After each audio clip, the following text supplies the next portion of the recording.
evening and welcome to Current Issues. I'm your host, Hisham Tilawi. Tonight, ladies and gentlemen, we have a few topics that we will be discussing. Mainly, we're going to concentrate on the settlers, the illegal settlers in the West Bank, in the Palestinian territories. We are going to tell you who they are, and what they are doing there. Before we go there, actually, we're going to be speaking again with about the negotiations between the Palestinians and the Israelis that are taking place in Washington. We're going to tell you what these negotiations are all about, what is the outcome of that negotiations will be after it is over with. The American troops withdrawal from Iraq. We are going to touch that. We're going to visit the withdrawal and the speech by President Obama. Before we go there, though, Ovadia Youssef, he is the chief rabbi in Israel.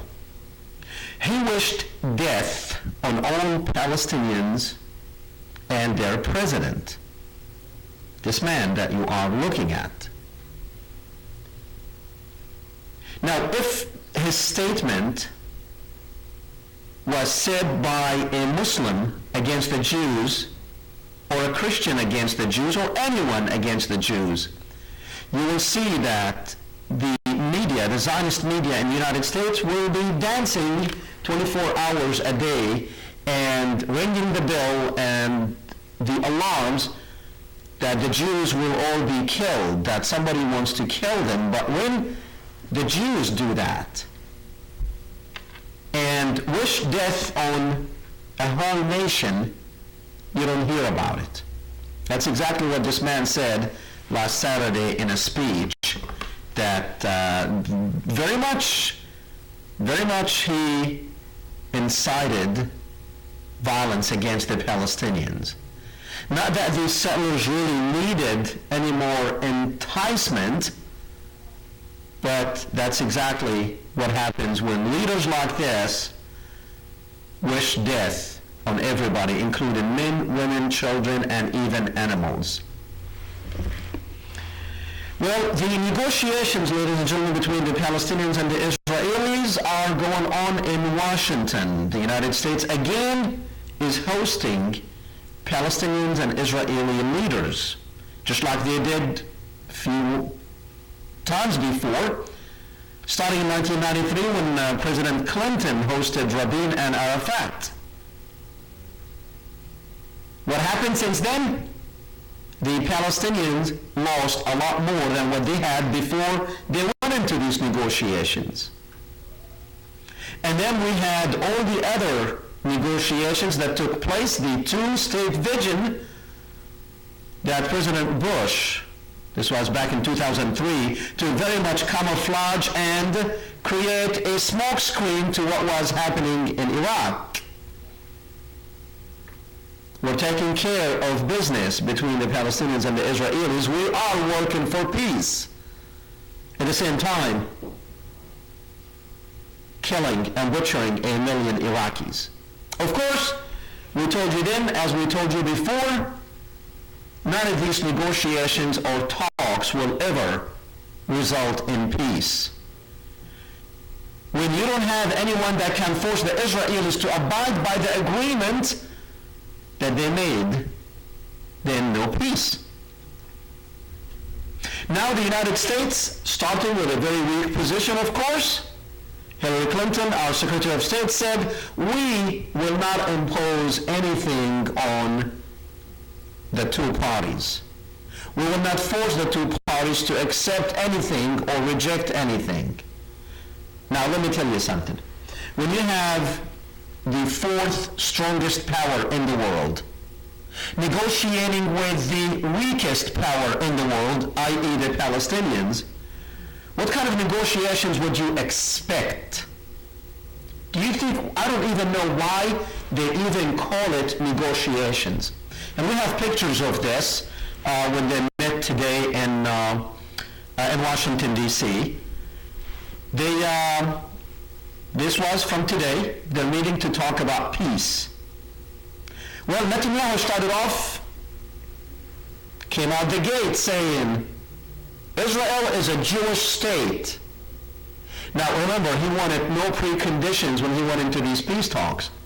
The only thing that the Palestinians, the precondition that the Palestinians, not even preconditions, the only thing that the Palestinians said is, would you abide by the agreements you already made with us? Netanyahu came out the gate saying, the land is Jewish. You agree on that, and then we will sit down and talk about security. How you are going to control your people, Mr. Abbas, from destroying Israel. And that's very much exactly the attitude of these talks. The United States saying, we can't make you do anything. Of course, that was for the Israelis. That was to please Netanyahu, as to say, we're just here to host. It's up to you. Now, of course, we know what is up to Netanyahu. Netanyahu, at the same time, when he's sitting right there on those, and at the State Department, they had given permission to settlement to start building again. I expect nothing out of this. I expect the Palestinians to lose more and more rights. Now, let me tell you how much the Palestinians have lost since this whole problem started 60 years ago. Let's go ahead and put that map, picture of Palestine map on the screen, just to show you. And now in 1946, the green areas, that was Palestinians. In 1947, the partition plan, the United Nations partition plan, divided the country into these green areas and white areas, green for Palestinian Arabs and white for Israelis. The Israelis accepted it, the Palestinians rejected it, because look what they had just a year before. Now, why would you give a small minority almost 52%, 55% of the land? Well, the Palestinians rejected it. They did not accept that deal. Israel, of course, it was established on those lands, the white area, with a very strong military, the best in the Middle East at that time, even though they had just established their state. Of course, the British were there, and the British very much turned over everything. The British mandate for 20 years before 1948 acted as an incubator for the State of Israel. So the State of Israel, when it came out the first day, it was the strongest military in the area. In 1967, Israel took over the whole land, which is the third one, including the green areas. Now, what is left for the Palestinians, and this was in 2007, now it's much, much smaller. There are many gaps in that little green spots that you are seeing in on the one on the right-hand side. Why? Because those areas now are full of settlements. Settlements basically is, and we have some pictures of settlements just to show you what settlements are. They're not like, don't think it's the Old West where they go in, put a couple of tents and a couple of cabins. These people build cities. They go in, they take the land at gunpoint, and they start building cities on Palestinian land. This is not in Israel. This is in Palestine, where Netanyahu is supposed to be negotiating peace. So on the one hand, they're saying, come talk peace with us. On the other hand, they are building in these areas. We're going to concentrate more on the settlements and the settlers. You know, it is not the Palestinians, the poor Palestinians, the unarmed Palestinians. These are all settlers, by the way. We're going to talk about these pictures when we talk about the settlers. But in the meantime, you know, Netanyahu is saying, let's talk peace. while his army and his settlers are building homes, using United States taxpayers, by the way, to steal Palestinian land. We have a great program for you tonight to really show you what the Palestinian people are going through and have been going through for the last 60 days. Of course, some of you already know that. But the settlers' issue is not. It's the issue that has been very much hidden from the news media. People think the Palestinians have to only deal with the IDF, the Israeli Defense Force. I don't know why they call it defense, because there's really nothing to defend against. But it's an offense force, that is for sure. The fourth strongest army and military in the world, and that's what the Palestinians are facing.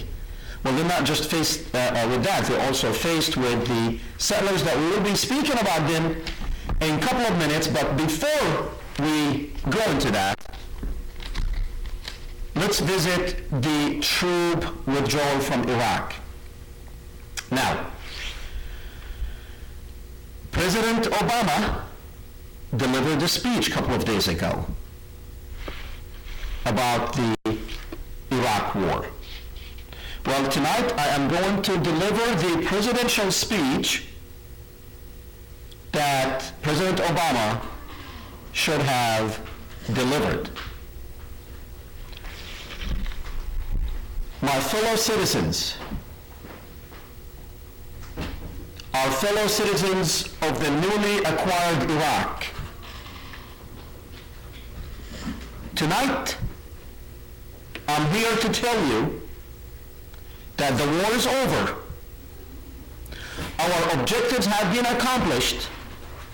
The troops are leaving Iraq, and we are leaving you with your own country, liberated, free from the tyranny of the evildoer Saddam Hussein. That did not come at a cheap price. It was very expensive for you and us.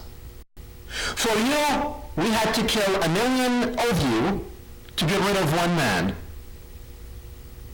We had to make about 4 million of you refugees to get rid of one man so we can free you from that evil doer.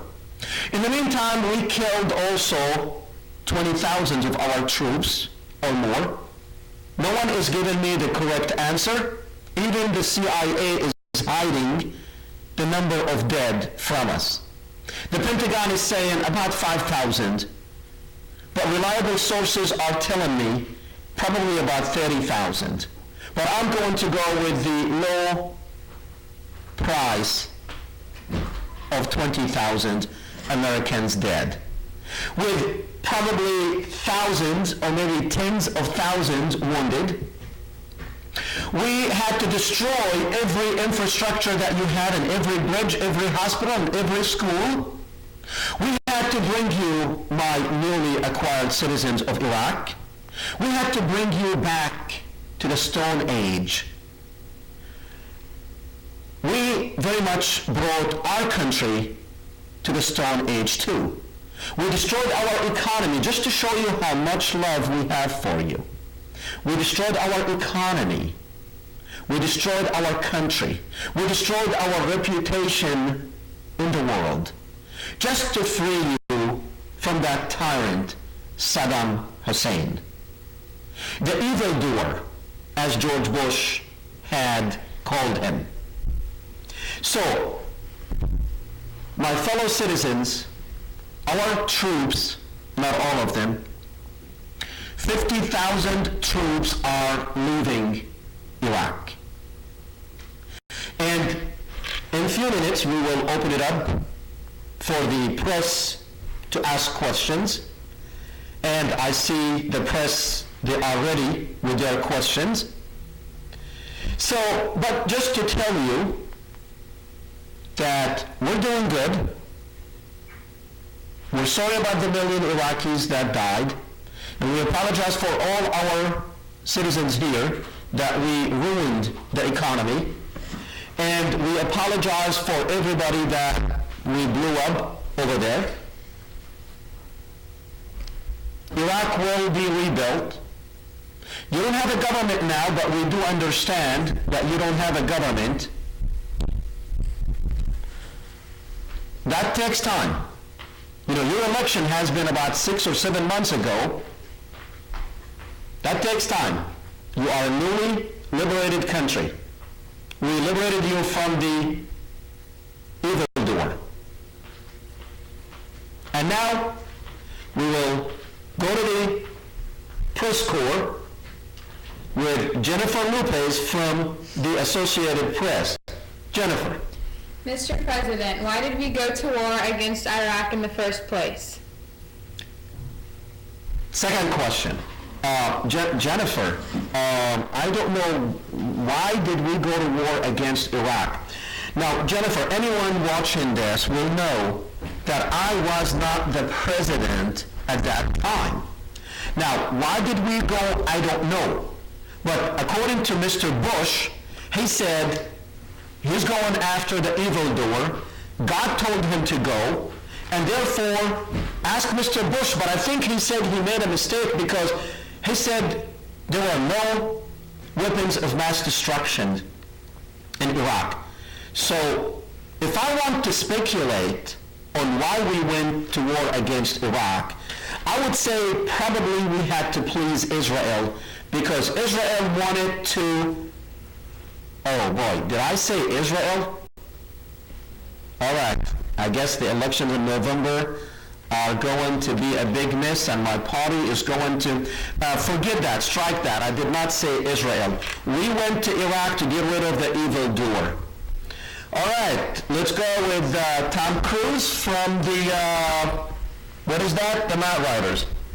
What were the benefits that the USA derived from the Iraq War? What were the benefits that the United States derived from the Iraq War? Well, we have 50,000 troops coming back.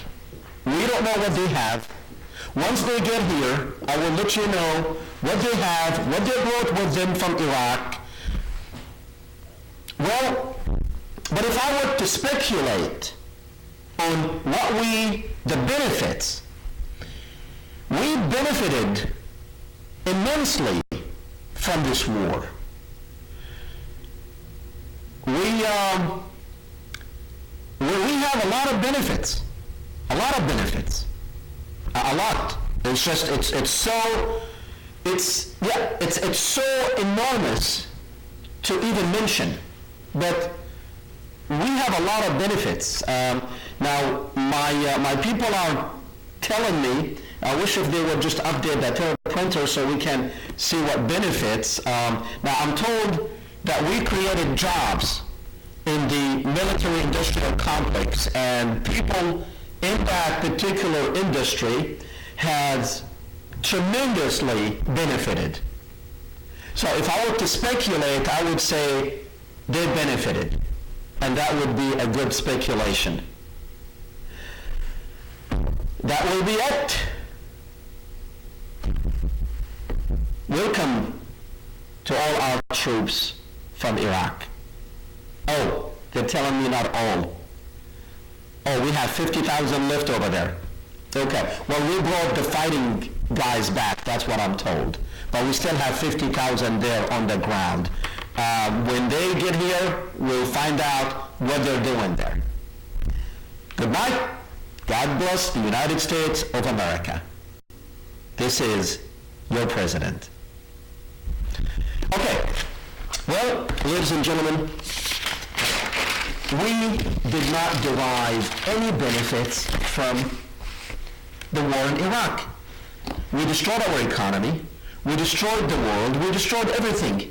For what? Because Israel wanted Iraq destroyed. Israel wanted to destroy Saddam Hussein so they can divide Iraq into Shiites, Sunnis, Kurds, and all this stuff. So we can give it to Iran. So we can create enemies between the Iranians and the Arab people around them. So that is a big benefit, not for us, but for the Israelis. And whatever the Israelis want, they will get. We all understand that. Okay. Well, ladies and gentlemen, the negotiations that are going on in D.C., probably the main point and the main, George Bush the father, back 15 years ago, or maybe, 20 years ago, he said that the settlement, and this was way back when George Bush the father was in his first term, back in 90, 91, 92, something like that. He said that the settlements are obstacle to peace. At that time, there were very few settlements with very few settlers, maybe about 25, 30,000 settlers at that time. Right now, there's close to 500,000 settlers in that very small area of what was left in Palestine. Now, we have little clips that we prepared for you. We're going to show you what the settlers, who are the settlers, but before we go and show who are the settlers, let's go ahead and play. We're going to play, and for time constraints, we're not going to play that clip with Ovadia Youssef, but we are going to play Why is Palestine Not on the Map? So let's go ahead and get that video ready and hit the button.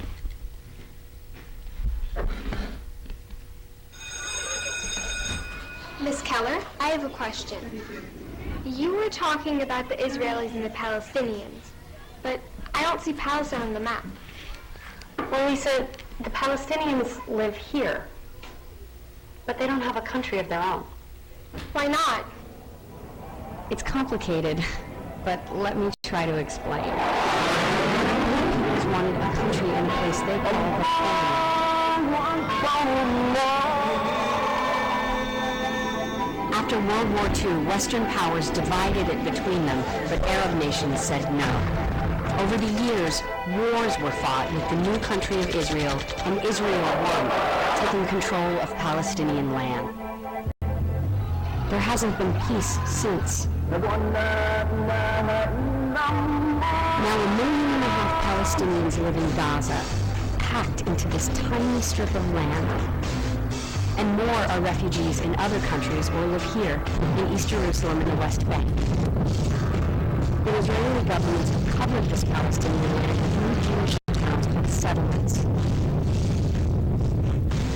Settlers are just 1/10 of the population, but they've taken over most of the land. The settlements are like colonies, built to control as much land and water as possible. They're illegal under international law, but no one stops them. Some settlements have a lot of guns, but this is not the Wild West. They have malls, factories, and swimming pools. They get 3 times as much water as Palestinian villages, which have to deal with shortages and settlement sewage. The settlements are connected by a maze of roads, some only Israelis can use. While Palestinians can spend hours every day passing through military checkpoints just to get to school or work or even the hospital. Some Palestinians have never been able to visit relatives who live just miles away. Israel has also built a huge security wall that's taken over even more land. It cut some Palestinian villages down the middle, separating farmers from their lands and people from their friends and family. So the real map looks like this, with a wall, roads, and over 200 settlements squeezing Palestinians into small pockets. You see, Lisa, today there still really isn't a place that Palestinians can call their own.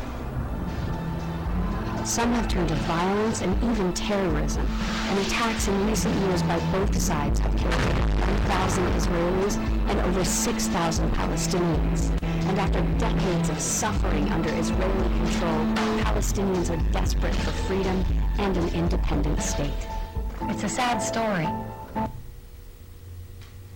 All right.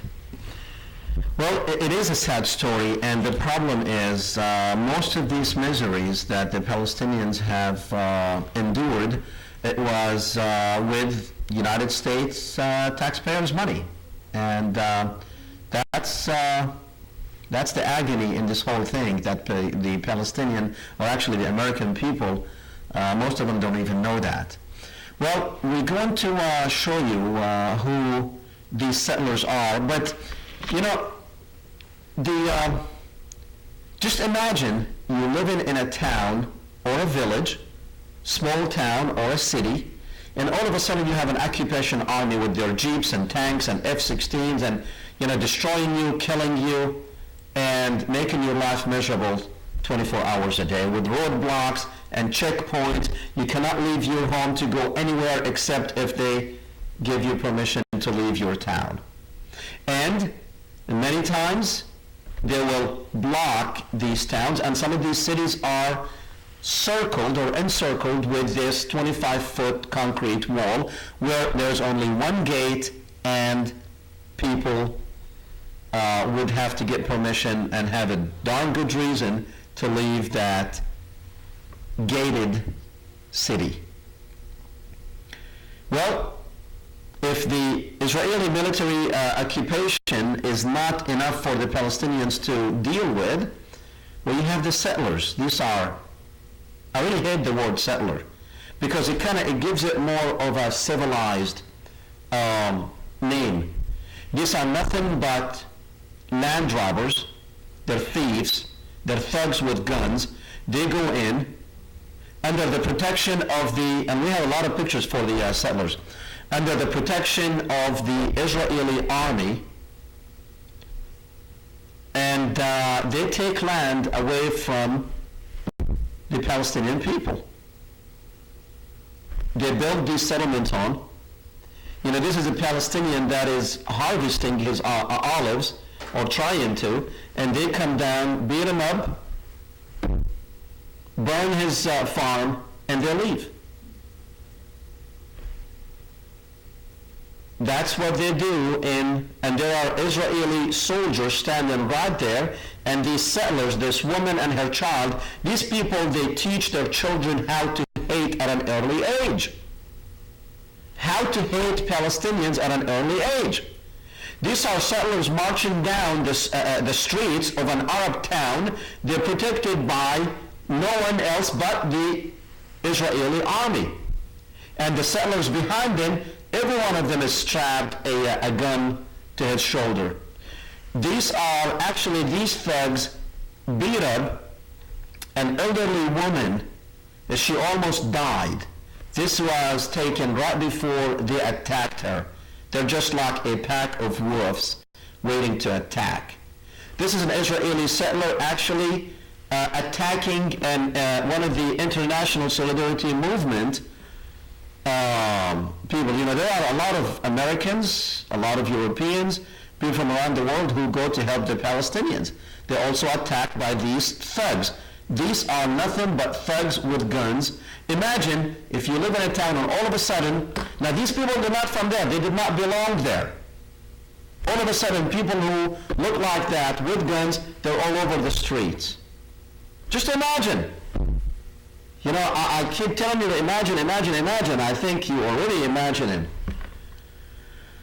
Let's go ahead and play some of these clips just so you will see exactly what these settlers are doing there, besides the Israeli army. Just the settlers. Let's go for it. This here, the settlement is on top of the hill. This is raw sewage coming down from the settlement to a town beneath it in the valley. All this sewage is going into Palestinian farms and towns. This is from an Israeli settlement that was built on top of the hill adjacent to that town.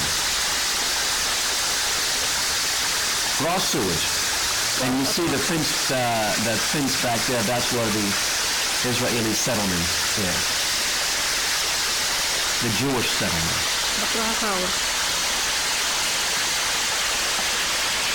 Raw sewage. Look at that foaming suds or whatever. Greenhouses, farms, Palestinian farms have to deal with this. Can the Palestinians do anything? No, they can't. No, they can't, because the Israelis and their settler thugs have the guns.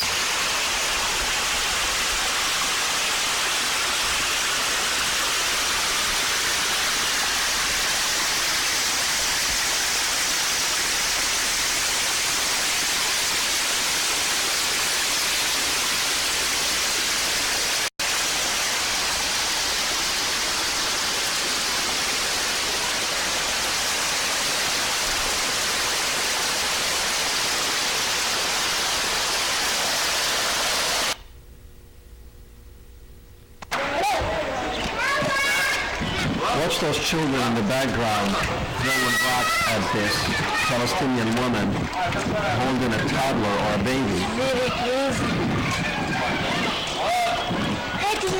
They're throwing rocks at her.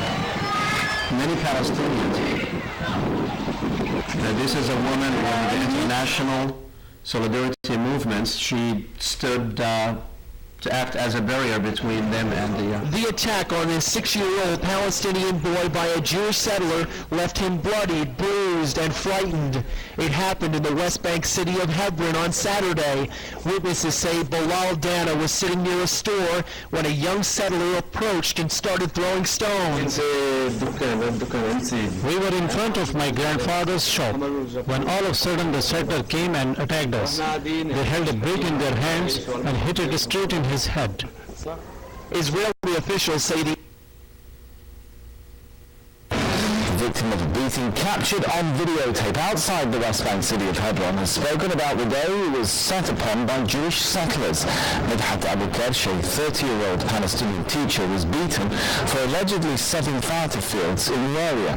Noor Aldo reports on how he and human rights groups are now fighting back. Violent attacks by Israeli settlers on Palestinian civilians in the occupied West Bank continue unabated. Now Palestinians in some parts of the West Bank have found a way to fight back by documenting these attacks using handheld cameras distributed by the Israeli human rights organization B'Tselem. The most recent such incident took place on Saturday in Sanua, south of Hebron.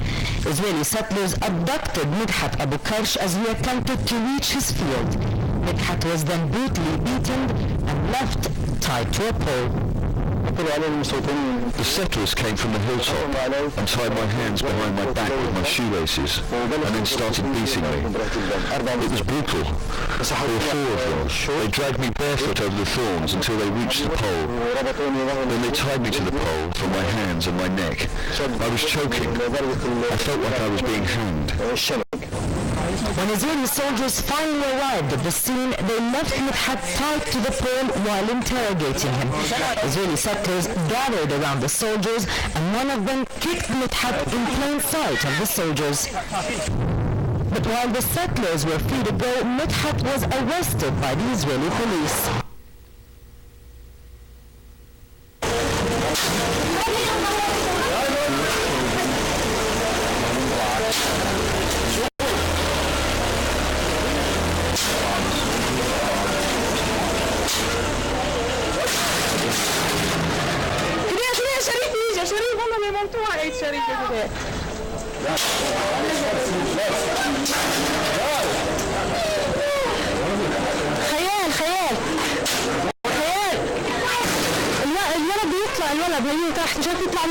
These little children, in a few years, they're going to be dressed up in this army suit carrying guns. Now you know why an Israeli soldier killing a Palestinian, he does not think twice about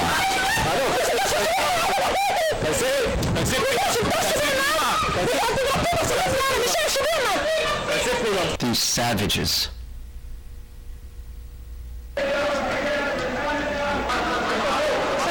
This is Jewish settlers going through a Palestinian town, and some Palestinians are watching from the side. Now, watch what's going on the other side of the street, right there.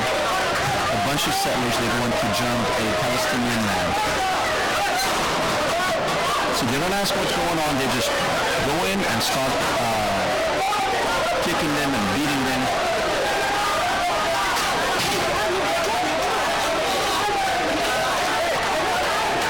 Imagine, ladies and gentlemen, living under these conditions.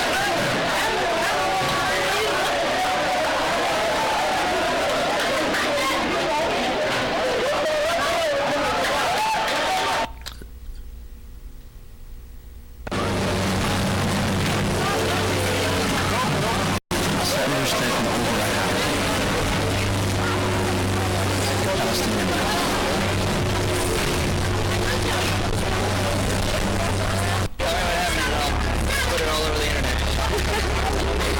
There's a Palestinian home here, and settlers are trying to take over and build in the middle of a Palestinian neighborhood in eastern South Jerusalem. Part of the occupation, we're against them sitting here trying to make sure that that's... What's going on with you? We'll see.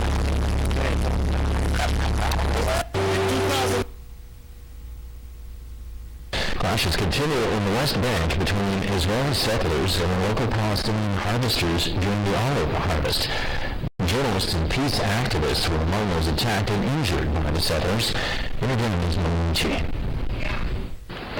On Saturday, 2 journalists and a British woman helping Palestinians pick their olives were attacked in Hebron in the West Bank by angry Israeli settlers. The attackers claimed harvest was being done on their land. Clashes were filmed between Israeli settlers and activists who had been harvesting the olives, as well as journalists. We were walking down the hill to join our friends when we heard something behind us. I looked back and there were a group of settlers attacking the cameraman. So we ran up towards them. One of the settlers had his camera and I went to the settler to try and get the camera from him and he punched me. Israeli police said Israeli security had declared the area a closed military zone, effectively stopping the harvest. No settlers had been arrested.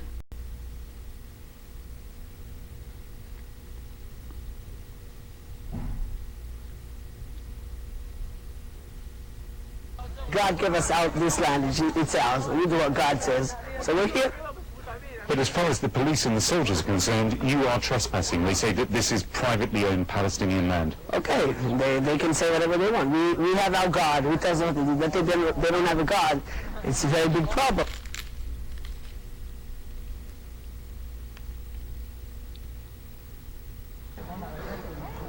They say that the land belongs to a Palestinian and that they're coming... The land has never belonged to the Palestinians. The nation is Palestinians. It's a nation that never existed. The concept never existed. 3,000 years ago, the Philistines, right?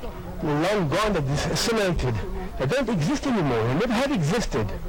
These Arabs here are the same Arabs living in Egypt, in Jordan, in Iraq. They travel twice to visit.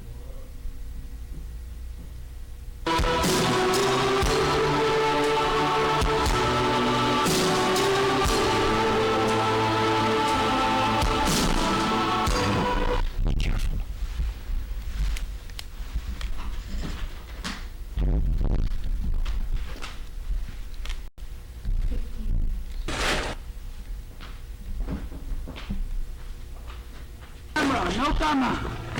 I break it. Camera. Don't take picture. Okay? Screw you, Nazi. You camera. I break your picture. Shabbat shalom. No picture. We don't want picture. Please. You need to keep calm coming here. This is not your house. This is not your house.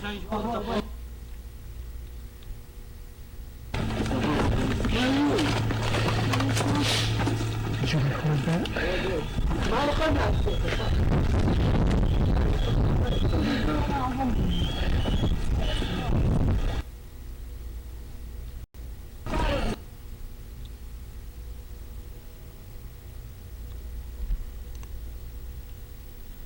Gonna kill you and the Palestinians. You.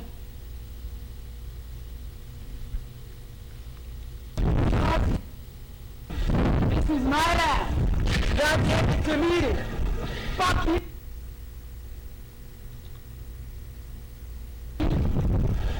everyone you are. It's my house. It's God gave it to me. And fuck him.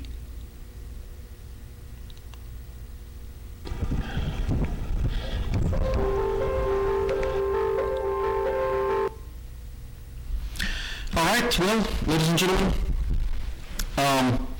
isn't it amazing that the only thing these people have, these Jews, the only title they have to the land is God gave it to them. That's the only title they have to the land. God gave it to them. God gave it to them. They have nothing else, but God gave it to them. Imagine we are in the 21st century, and somebody comes out and says, oh, 3,000 years ago, my God gave me your house. People will look at you as, you're crazy. Well, people are not looking at them as they're crazy. You see what these kinds of religions, what they do to people? That is not a religion of God. Because a religion of God will not teach its followers to hate that much, to raise their children to hate other human beings. Whatever happened to the love that Jesus came with? You see what, did you hear what he said? He said, we killed Jesus and we are proud of it. Now imagine if somebody else said that besides the Jews. But because they're the Jews, no one can say anything to them. There's no uproar, there is no outrage, there's nothing. They just, whatever they want, they can have. So when we have a negotiations going on in D.C., as we speak, where somebody is sitting across the table from you, telling you, come sit down, we want to talk about peace, while he is teaching his children how to kill you and your children. While at the same time, his thugs with guns are stealing your land, killing your people, and they say, come, let's talk about peace. What peace are you going to talk about?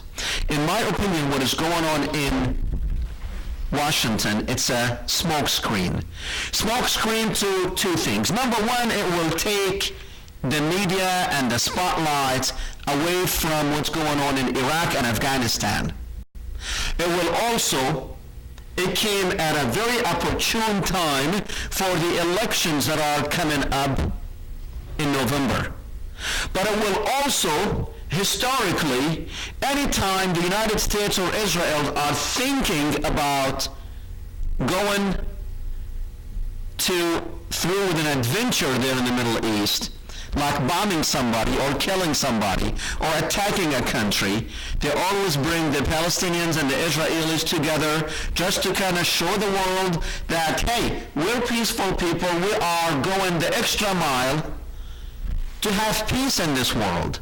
So it's nothing but a smoke screen, because the Palestinians, since they've been sitting down, and you know, the Palestinians came, they did not come to these negotiations. They were forced, they were hijacked, they were threatened by the United States. Personal threat by Obama to President Abbas to come. And let me tell you, the Palestinians cannot resist a threat by the United States. No Arab country can. So don't expect the Palestinians to say something. The Palestinians are the weak link here. The Palestinians are the occupied. The Palestinians are the ones who are being killed. The Palestinians' economy is zero. The Palestinians are dependent 100% in both the West Bank and Gaza on money donated by others. And those others require things for their money. So the United States have threatened Mahmoud Abbas it will withhold the money it is helping. And it got the European Union to do the same thing and threaten Mahmoud Abbas that if he did not come to these meetings, the money that is the European Union is helping the Palestinians with, they will cut it off. The Palestinians had no choice because they were also threatened by their brothers, the Arab countries, that they must go to death. And they came. And they will get nothing. Because every time they sit down with this devil called Israel, with this devil called the Zionist, they get less and less and less. This is the story of the negotiations. So what do you expect when you have Netanyahu? You see, the Palestinians said, stop building these settlements. Put a freeze on it. Netanyahu said, no preconditions. Well, how in the world are you going to sit down and talk to somebody while your people are killing his people and stealing their land and building cities for the future? Do you think they're going to leave all these cities they're building for the Palestinians? Do you think they are putting these millions of dollars and billions of dollars, all American money? Do you think they are putting them in there in the West Bank so they can leave them for the Palestinians? How? In what logic? In whose logic? In whose logic? So we have a president sitting in the White House that is scared to death of what is going to happen in November. So he is going to use this to his advantage. And like we heard Secretary of State Hillary Clinton, she said, we are not going to force anyone to do anything. Then what are you doing there? If you cannot make your supposedly ally, Israel, do something, then why are you having this? Because Israel is not going to give nothing to the Palestinians. Nobody will give up anything they control unless they have somebody else or something that's going to make them and force them give up that control. So if no one is forcing the Israelis to do anything or get off the Palestinians' backs, they're not going to get anything. They're building settlements. They're going to continue with this. They are going to continue with this until the West Bank looks exactly like what is known today as Israel, where the majority are Israeli Jews and some Arab minority, left there with no rights, none whatsoever, even if they become Israeli citizens. Because we see in this, with the Palestinians who were left behind the 1948 lines, they are discriminated against in a country that boasts itself as being a democracy for one religion and one religion only. We cannot really call that a democracy. A democracy that is discriminating against its own citizens, that is not a democracy. A country that insists on being a Jewish state, while it has a very sizable Arab population, Muslims and Christians. Nazareth, that's where Jesus was raised. A lot of Christians and a lot of Muslims live in Israel, and Netanyahu wants it a Jewish state.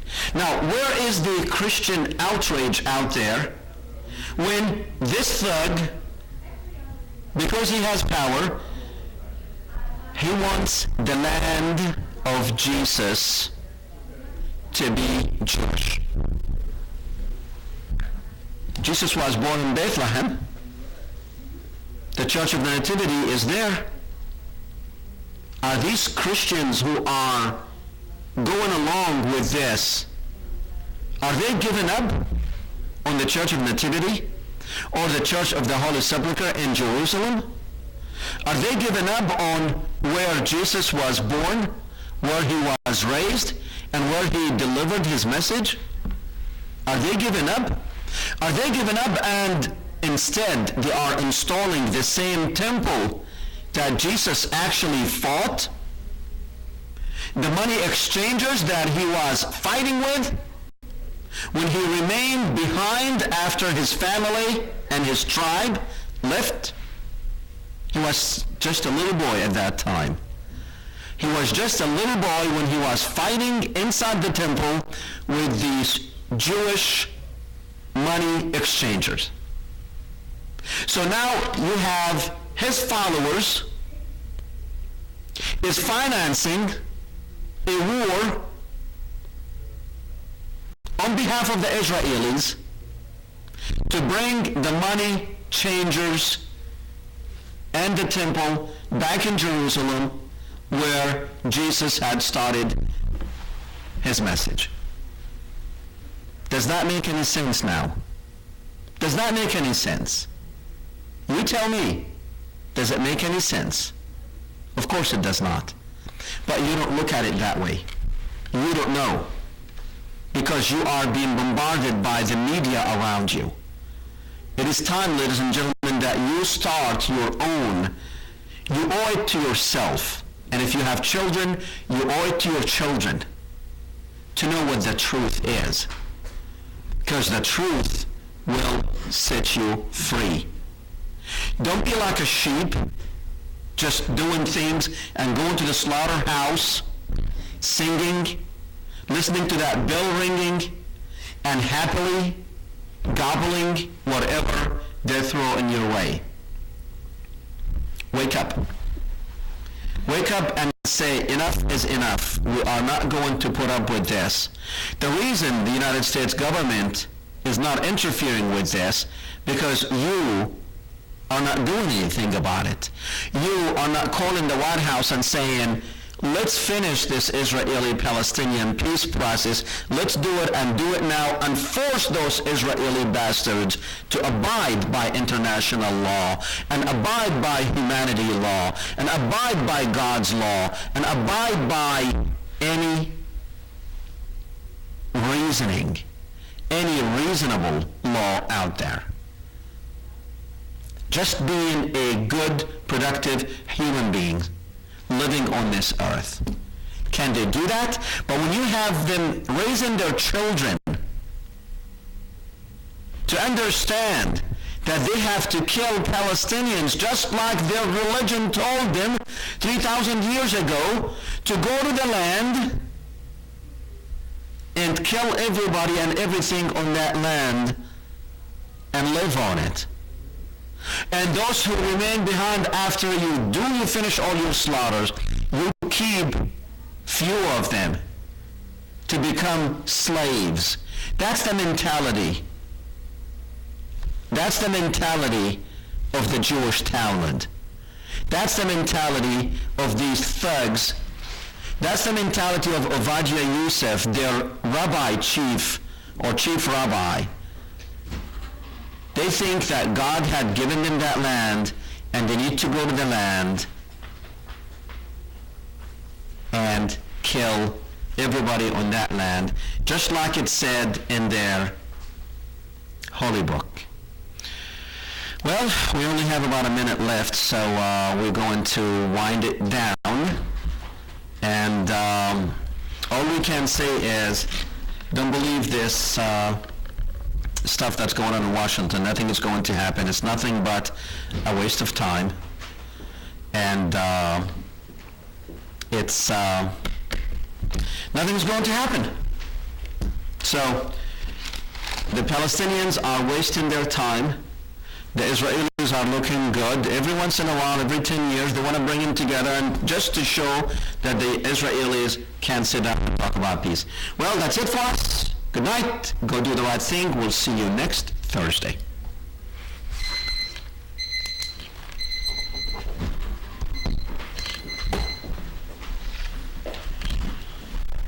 You stream?